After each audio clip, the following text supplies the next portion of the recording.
When you visit downtown Claremont, you can't help but notice that large, empty, brown plot of land. Fenced in to prevent access, it sits there languishing as hundreds of cars go by every day. Once the Village West project, it was going to be the next big development for downtown. Almost 10 years later, it is one of the largest undeveloped plots of land in Claremont in one of the best locations in the city. Has there been an update? What's going on? Is something finally going to happen? The short answer, nothing. How did we get to this point? One of the first articles the Courier published about the development was on July 20th, 2012, when the City Council approved the initial development.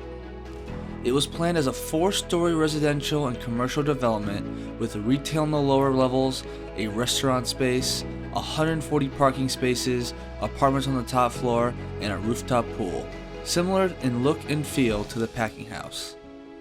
At the time, the former Rich Foods industrial building still stood on the site. The project was approved and the city was eager for the developers to get started.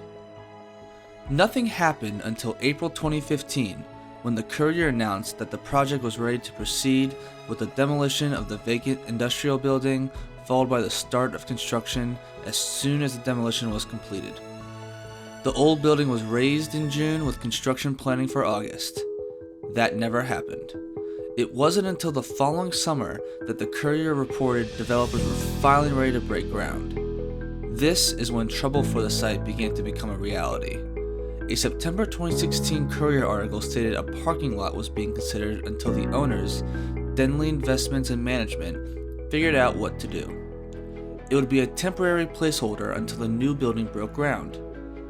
However, the Village Expansion Specific Plan, or VESP, allows for only permanent parking, nothing temporarily. Denley also didn't like the idea, so the parking lot was scrapped. By May 2017, the city had lost its patience and voided the project's approval. After a failed appeal by Denley, the developer simply stopped talking to the city.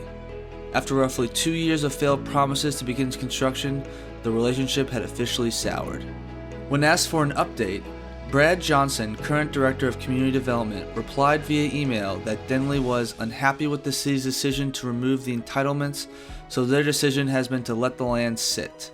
The city has attempted unsuccessfully to reach out to the property ownership over the last few years with no response back. 5 years after the last news about the project, there is still nothing new to share. The situation remains that there is an unhappy owner who refuses to develop the site or work with the city. It's anyone's guess when the best undeveloped land in the city will ever become something other than fenced-in dirt.